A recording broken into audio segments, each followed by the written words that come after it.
সুপ্রিয় দর্শক শ্রোতা, ইসরায়েলি হামলার কড়া জবাব দিতে শুরু করেছে ইরানের প্রক্সি বাহিনী হুতি এবং হামাসরা। ইসরায়েল জুড়ে মুহুর্মুহু ক্ষেপণাস্ত্র হামলা চালানো হয়েছে। অন্যদিকে কিন্তু যুক্তরাষ্ট্র যদি ইরানের বিরুদ্ধে কোনো সামরিক পদক্ষেপ নেওয়া হয় তার কড়া জবাব দেওয়ার ঘোষণা দিয়েছে ইরান। কি মনে হয়, ইরানের যদি যুক্তরাষ্ট্রে ইসরায়েলে হামলা চালায় এবং তার জবাবে কি পাল্টা হামলা চালাবে ইরান, এবং ইরান কি শেষ পর্যন্ত এই যুদ্ধে টিকে থাকতে পারবে? এই সম্পর্কে আপনার মতামত কমেন্টস বক্সে লিখে জানান। এবং শুরুতেই থাকবে আমাদের হাতে পাওয়া সর্বশেষ আন্তর্জাতিক সংবাদের শিরোনাম এবং পরে থাকবে বিস্তারিত। ইসরায়েলে মুহুর্মুহু ক্ষেপণাস্ত্র হামলা, দেশ জুড়ে বেজে উঠল সাইরেন। আরো বিস্তারিত জানিয়ে দিব। ইরানে আক্রমণ করে কড়া থাপ্পড় খাবে যুক্তরাষ্ট্র, খামেনির হুঙ্কার। রাশিয়ার হুমকি মোকাবেলায় ঐক্যবদ্ধ হচ্ছে ইউরোপ। গাজা এবং ইয়েমেনের অপরাধযোগ্য ঠেকাতে মুসলিম উম্মাহ সহ বিশ্বের মুক্তিকামীরা রুখে দাঁড়ান, ইমাম খোমেনির আহ্বান। আরো থাকছে, নেতানিয়াহুর বিরুদ্ধে ইসরায়েলে হাজার হাজার মানুষের বিক্ষোভ। ট্রাম্প পুতিন ফোনালাপ, ইউক্রেনে পূর্ণ যুদ্ধবিরতির প্রস্তাব প্রত্যাখ্যান রাশিয়ার। এবং সর্বশেষে জানিয়ে দিব, ইসরায়েল মাত্র 48 ঘন্টায় ধ্বংস হয়ে যাবে, ইরানের হুমকি। এতক্ষণ শুনছিলেন সংবাদ শিরোনাম, এখন বিস্তারিত।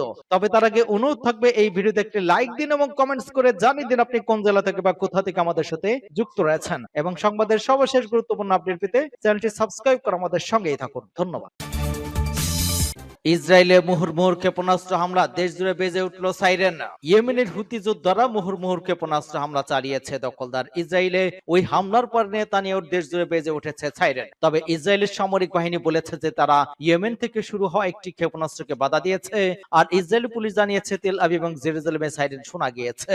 ইসরায়েলি সংবাদ মাধ্যম জেরুজালেম পোস্টকে জানিয়েছে হামলায় কেউ নিহত না হলেও অন্তত 14 জন আহত হয়েছেন। প্রতিবেদন অনুযায়ী ফিলিস্তিন 2 নামের হাইপারসোনিক ব্যালিস্টিক ক্ষেপণাস্ত্র দিয়ে হামলা চালিয়েছে হুতিরা। হুতিদের ছোড়া মিসাইল গুলো শনাক্ত করে ফেলে ইসরায়েলি আকাশ প্রতিরক্ষা ব্যবস্থা। পরে শহর জুড়ে বাজতে শুরু হওয়া সতর্কতা সাইরেন। জানমালের ক্ষয়ক্ষতি এড়াতে নগরবাসীর শেল্টারে আশ্রয় নেওয়ার পরামর্শ দেওয়া হয়। নিরাপদ এলাকা যাওয়ার সময় ওই 14 জন আহত হয়। যখন সাইরেন বাজতে শুরু করে তখন ইসরায়েলি পার্লামেন্টের নিচে এক বৈঠকে ছিলেন দেশটির প্রধানমন্ত্রী বেনিয়ামিন নেতানিয়াহু। তাকে সেখান থেকে সরিয়ে নেয় নিরাপত্তা বাহিনীর সদস্যরা। তখন সাংবাদিকদের এক প্রশ্নের জবাবে তিনি বলেন, এরই মধ্যে সন্ত্রাসবাদের দাম হুতিরা দিচ্ছে এবং চরম মূল্য দিতে হবে, থাকতে হবে তাদের। এক বিবৃতিতে সবগুলো ক্ষেপণাস্ত্র প্রতিহত করার দাবি করেছে ইসরায়েলের বিমান বাহিনী আইএফ। এর আগে চলতি বছরের 28 জানুয়ারি ওই অঞ্চলকে হামলার লক্ষ্যবস্তু বানিয়েছিল হুতি বিদ্রোহীরা। সূত্র জেরুজালেম পোস্ট। ইরানে আক্রমণ করে কড়া থাপ্পড় খাবে যুক্তরাষ্ট্র, খামেনির হুঙ্কার। ইরানের সর্বোচ্চ নেতা আয়াতুল্লাহ আলী খামেনি বলেছেন, আমেরিকানদের জানা উচিত যে ইরানের বিরুদ্ধে হুমকি দিয়ে তারা কখনো কোথাও পৌঁছাতে পারবে না। ইরানের বিরুদ্ধে তাদের হুমকি পূরণ করলে প্রতিপক্ষের মুখে কড়া থাপ্পড় মারবে। ইরানের কাছে রাখা সাম্প্রতিক চিঠিতে পরমাণু চুক্তিতে পৌঁছানোর জন্য 2 মাসের সময়সীমা বেঁধে দিয়েছেন মার্কিন প্রেসিডেন্ট ডোনাল্ড ট্রাম্প। অন্যথায় দেশটির পরমাণু স্থাপনার বিরুদ্ধে সামরিক আগ্রাসনের সম্ভাবনা বেড়ে যাবে বলে হুমকি দিয়েছেন। খামেনি বলেন, মার্কিন কর্মকর্তা জানা উচিত ইরানের বিরুদ্ধে হুমকির ভাষা ব্যবহার করে তার কিছুই অর্জন করতে পারবে না। তিনি সতর্ক করে বলেন, তাদের ইরানি জাতির বিরুদ্ধে কোনো খারাপ কাজ করা থেকে বিরত থাকা উচিত, অন্যথায় তারা ভয়াবহ পরিণতি ভোগ করবে। শুক্রবার তেহরানের ইমাম খোমেনি কমপ্লেক্সের সমাবেশের সকল স্তরের মানুষকে সম্বোধন করে খামেনি আরো বলেন, শত্রুরা ইরানিদের ইসলামী শিক্ষা থেকে দূরে রাখার জন্য একটি মনস্তাত্ত্বিক যুদ্ধ চালাচ্ছে, কিন্তু কোনো লাভ হয়নি। গত 4 বছরে ইরানের পরমাণু কর্মসূচি অনেক এগিয়ে গিয়েছে। দেশের আগের থেকে কোন সময়ের চেয়ে এখন পারমাণবিক অস্ত্র তৈরির কাছাকাছি আছে। আন্তর্জাতিক আণবিক শক্তি সংস্থার মতে ইরানের 60% সমৃদ্ধ ইউরেনিয়াম 6টি পরমাণু বোমা বানানো যথেষ্ট। তবে ইরান পরমাণু অস্ত্র তৈরির অগ্রগতির কথা অস্বীকার করেছে। 2 সপ্তাহ আগে ফক্স নিউজে মারিয়া মাতরুমকে দেওয়া সাক্ষাৎকারে ট্রাম্প জানান, তিনি সরাসরি আলোচনার প্রস্তাব দিয়ে ইরানের নেতাকে একটি চিঠি পাঠিয়েছেন। এর একদিন পরে ট্রাম্প হুমকি দিয়ে বলেন, যুক্তরাষ্ট্র ইরানের সঙ্গে শেষ মুহূর্তে পৌঁছেছে, আমরা তাদের পারমাণবিক অস্ত্র অর্জন করতে দিতে পারি না, খুব শিগগিরই কিছু একটা ঘটতে যাচ্ছে। ট্রাম্পের দূত স্টিভ জবকে কয়েকদিন আগে আবুধাবিতে সংযুক্ত আরব আমিরাতের প্রেসিডেন্ট মোহাম্মদ জায়েদের কাছে একটি চিঠি পৌঁছে দেন। এর আগে একদিন এমজাবের দূত আনোয়ার সারগাস তেহরান সফর করেন, ইরানের পররাষ্ট্রমন্ত্রী আব্বাস আরগোসির কাছে চিঠিটি হস্তান্তর করেন। রাশিয়ার হুমকি মোকাবেলায় ঐক্যবদ্ধ হচ্ছে ইউরোপ। ইউরোপের প্রতিরক্ষা এবং নিরাপত্তার জন্য আসন্ন ইউরোপীয় ইউনিয়ন সম্মেলন অত্যন্ত গুরুত্বপূর্ণ হতে যাচ্ছে বলে মন্তব্য করেছেন পোল্যান্ডের প্রধানমন্ত্রী ডোনাল্ড টাস্ক। ব্রাসেলসের উদ্দেশ্যে রওনা দেওয়ার আগে ওয়ার্সাতে সাংবাদিকদের সঙ্গে আলাপকালে তিনি বলেন, আমরা এমন একটি সময়ের দিকে এগোচ্ছে যা সম্ভবত ইউরোপের সবচেয়ে গুরুত্বপূর্ণ প্রকল্পগুলোর একটি। আমাদের প্রধান লক্ষ্য হচ্ছে ইউরোপের নিরাপত্তা, সশস্ত্র এবং রাশিয়ার হুমকির বিরুদ্ধে ঐক্যবদ্ধ করা। টাস্ক উল্লেখ করেছেন, পোল্যান্ড দীর্ঘদিন ধরে রাশিয়ার হুমকি সম্পর্কে ইউরোপকে সতর্ক করে দেওয়া ছিল, তবে তখন তারা একা থাকলেও এখন পুরো ইউরোপ একই সমস্যার বিরুদ্ধে ঐক্যবদ্ধ হতে যাচ্ছে। পোলিশ প্রধানমন্ত্রী তার দেশের প্রেসিডেন্ট আন্দেস দুদাকে নতুন অভিবাসন এবং আইন আশ্রয় অনুমোদনের আহ্বান জানিয়েছেন। নতুন আইন পাস হলে সরকার বিশেষ পরিস্থিতি অবৈধ অভিবাসীদের আশ্রয়ের আবেদন সাময়িকভাবে স্থগিত করে রাখতে পারবে। ট্রান্স বলেন, আমাদের বেলারুশ সীমান্তের চাপ ক্রমাগত বাড়ছে। রাশিয়ার প্রেসিডেন্ট ভ্লাদিমির পুতিন এবং বেলারুশের আলেকজান্ডার লুকাশেঙ্কো অভিবাসন সংকটের অস্ত্র হিসেবে ব্যবহার করছে। তারা ইউরোপীয় ইউনিয়ন সীমান্তে কৃত্রিম সংকট তৈরি করে আসলে হাইব্রিড যুদ্ধ চালাচ্ছে। তবে এটি শুধুমাত্র হাইব্রিড যুদ্ধ নয়, বরং আরো গভীর ষড়যন্ত্র। বিশ্লেষকদের মতে আসন্ন ইউরোপীয় সম্মেলনে ইউরোপের প্রতিরক্ষা ব্যবস্থা জোরদার রাশিয়ার আগ্রাসনের মোকাবেলা এবং সীমান্ত নিরাপত্তা নিয়ে গুরুত্বপূর্ণ সিদ্ধান্ত আসতে পারে। পোল্যান্ড এ বিষয়ে দীর্ঘদিন ধরেই জড় ভূমিকা রাখছে। এবার তারা আরো বড় পরিসর সমর্থন পেতে যাচ্ছে বলে ধারণা করা হচ্ছে। গাজা এবং ইয়েমেন অপহরণযোগ্য ঠেকাতে মুসলিম উম্মাহ সহ বিশ্বের মুক্তিকামে রুখে দাঁড়ান ইমাম খামেনির আহ্বান। ইসলামী বিপ্লবী সর্বোচ্চ নেতা হযরত আয়াতুল্লাহ উজমা খামেনিও গাজা উহুদিবাদী ইসরায়েলের আগ্রাসন পুনরায় শুরু হওয়ার তীব্র নিন্দা জানিয়ে আগ্রাসনকে অত্যন্ত বড় ধরনের অপরাধ এবং বিপজ্জনক বলে মন্তব্য করেছেন। তিনি বলেছেন, এটি পুরো ইসলামী উম্মাহর সঙ্গে সম্পর্কিত বিষয়, আর তাই গোটা উম্মাহকে সব ধরনের মতভেদকে পাশ কাটিয়ে এই অপরাধের বিরুদ্ধে ঐক্যবদ্ধভাবে রুখে দাঁড়াতে হবে এবং ইউরোপ এবং আমেরিকা সহ বিশ্বের সব অঞ্চলের মুক্তিকামী সবাইকে বিশ্বাসঘাতক বিপর্যয়ের পদক্ষেপ মোকাবেলা করতে হবে, যাতে আবারও শিশু হত্যা, ঘরবাড়ি ধ্বংস এবং ফিলিস্তিন জনগণের শরণার্থী হওয়া ঠেকানো যায়। ইরানের সর্বোচ্চ নেতা আরো বলেছেন, মার্কিন সরকার এবং বিপর্যয়ের দায়িত্ব শরিক এবং রাজনৈতিক বিশ্লেষকদের বিশ্লেষণ অনুযায়ী মার্কিন সরকার ইশারা অথবা তাদের সম্মতিতে ওই অপযজ্ঞ চালিয়েছে ইহুদিবাদী ইসরায়েল। তিনি আরো বলেছেন, ইয়েমেনের উপর এবং দেশের সামরিক জনগণের উপর হামলা আরো এক অপযজ্ঞ, যা অবশ্যই ঠেকাতে হবে। নেতানিয়াহুর বিরুদ্ধে ইসরায়েলে হাজার হাজার মানুষের বিক্ষোভ।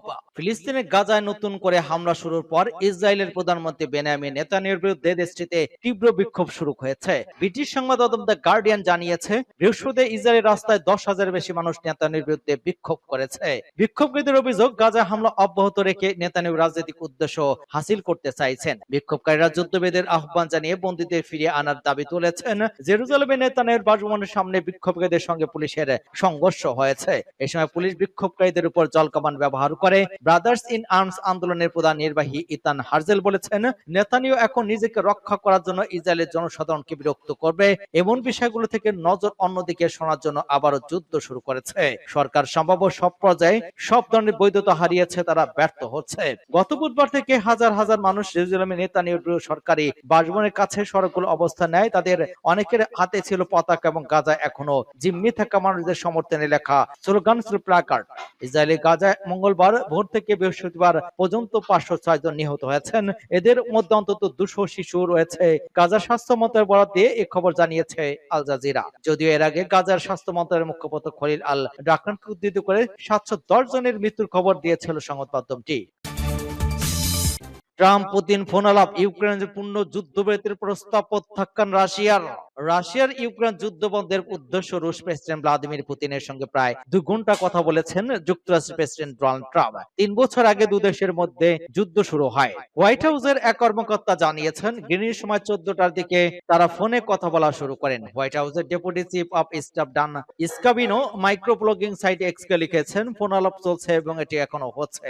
সংবাদ মাধ্যমে সিএনএন জানিয়েছে, ট্রাম্প এবং পুতিন প্রায় 2 ঘন্টা কথা বলেছেন। একটি সূত্রের বরাতে সংবাদ মাধ্যমটি জানিয়েছে, পুতিনের সঙ্গে ট্রাম্পের ওই ফোনালাপের উদ্দেশ্য ছিল পুতিনকে 30 দিনের অস্থায়ী যুদ্ধবিরতি এবং কিছু ক্ষেত্রে ছাড় দেওয়ার ক্ষেত্রে রাজি করানো, যার মধ্যে আছে রুশ বাহিনীর দখল করা ইউক্রেনের বৃহৎ অঞ্চল। চলতি মাসের শুরুতে যুক্তরাষ্ট্রের মধ্যস্থতা রাশিয়ার সঙ্গে 30 দিনের যুদ্ধবিরতির রাজি হয় ইউক্রেন। এরপর থেকে প্রস্তাব রাশিয়াকে দেয় পুনর্কিনীরা। যদিও রুশ প্রেসিডেন্ট ভ্লাদিমির পুতিন এখনো পুরোপুরি রাজি হননি, তবে ট্রাম্প জানিয়েছেন তিনি কথা বলেও পুতিন হয়তো যুদ্ধবিরতিতে রাজি হতে পারেন। 30 দিনে ওই যুদ্ধবিরতি প্রস্তাবের পর পুতিন গত সপ্তাহে এক সংবাদ সম্মেলনে বলেন, তারা যুদ্ধবিরতিতে রাজি, তবে ওই যুদ্ধবিরতি হতে হবে মূল সমস্যার উপর, যেটির মাধ্যমে দুই দেশের মধ্যে থাকা দ্বন্দ্ব নিরসন হবে। এছাড়া যুদ্ধবিরতির প্রস্তাবটি বিস্তারিত জানতে হবে বলেও মন্তব্য করেছেন তিনি। ট্রাম্প এরপর রাশিয়াকে ইউক্রেনের ভূখণ্ড দেওয়া এবং বিখ্যাত জাপোরিজিয়া পারমাণবিক বিদ্যুৎ কেন্দ্র নিয়ন্ত্রণে দেওয়ার ইঙ্গিত দেন। রাশিয়া জানিয়েছে তাদের স্বার্থ রক্ষা হলে কেবল তারা যুদ্ধবিরতিতে রাজি হবে। 3 বছরের যুদ্ধে ইউক্রেনের 5 ভাগের 1 ভাগ অংশ দখল করেছে রাশিয়া, যেগুলোকে তারা নিজেদের ভূখণ্ড হিসেবে দাবি করে। হোয়াইট হাউসের ডেপুটি চিফ অফ স্টাফ ডান স্ক্যাবিনো পরবর্তী এক্স আরেকটি পোস্ট করেন, যেখানে তিনি লেখেন, আলোচনা চলছে। ব্রিটিশ সংবাদ মাধ্যম বিবিসি জানিয়েছে মার্কিন কর্মকর্তাদের কাছ থেকে একটি ফোনালাপের ব্যাপারে খুব বেশি তথ্য জানানো যাচ্ছে না। তবে ডান স্ক্যাবিনের পোস্টের মাধ্যমে একটি স্পষ্ট হয়েছে, ট্রাম্প এবং পুতিনের 90 মিনিটের বেশি সময় ধরে কথা বলেছেন। এর কিছুক্ষণ পরে জানা যায় তাদের ফোনালাপ শেষ হয়েছে। সূত্র রয়টার্স। ইরানের হুমকি, ইসরায়েল মাত্র 48 ঘন্টায় ধ্বংস হয়ে যাবে। ইসরায়েলের বিভিন্ন শহরে অক্টোবরে হামলা চালায় ফিলিস্তিনি স্বাধীনতা গোষ্ঠী হামাস। আল আকসা স্টর্ম নামের ওই অভিযানের সময় মাত্র 20 মিনিটে 5000 বেশি রকেট হামলা চালানো হয় ইসরায়েলে। সেই হামলার কথা স্মরণ করে দিয়ে এবার ইসরায়েলকে নতুন করে হুমকি দিয়েছে ইরান।